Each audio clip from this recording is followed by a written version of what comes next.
ยอมเป็นมาเลยอยู่ย้อนภาคแห่งล้นเหลือใจขึ้นและมาอำมนเสือแต่ก็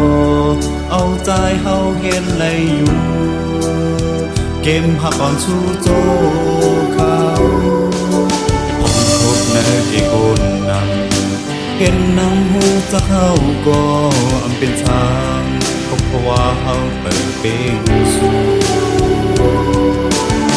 จำเป็นหมอกอไล่เป็นหมอกปานอายเพื่อจมสนมกวยดีไว้เป็นการทำให้ตายาเจอโจข้าวโอ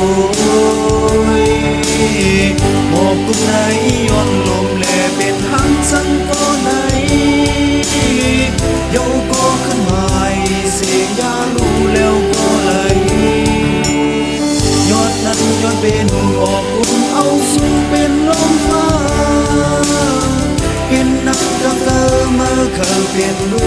กน้องเอ๋ยใจถึงขามเป็นเพื่อเพิ่มแถมบันมานังเธอมาเคยเป็นลูกย้อนหักเดิม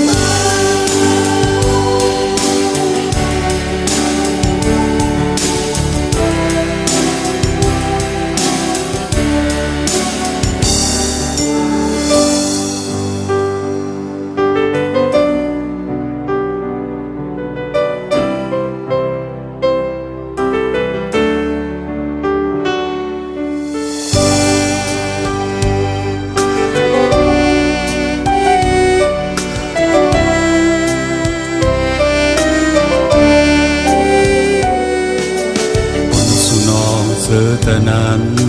ใจยอมปันมาเลยอยู่ย้อนหากแห่งล้นเหลือใจขึ้นและมาอำมนเสือแต่ก็เอาใจเฮาเห็นเลยอยู่เกมหักอ่อนสู้โจเขาพบในที่คนนั่งเห็นนังหูจะเข้าก็อำเป็นทางเพราะว่าเฮาเปิดเป็นสู่จังเป็นหมอกอไล่เป็นหมอกปานอายเพื่อจมสนม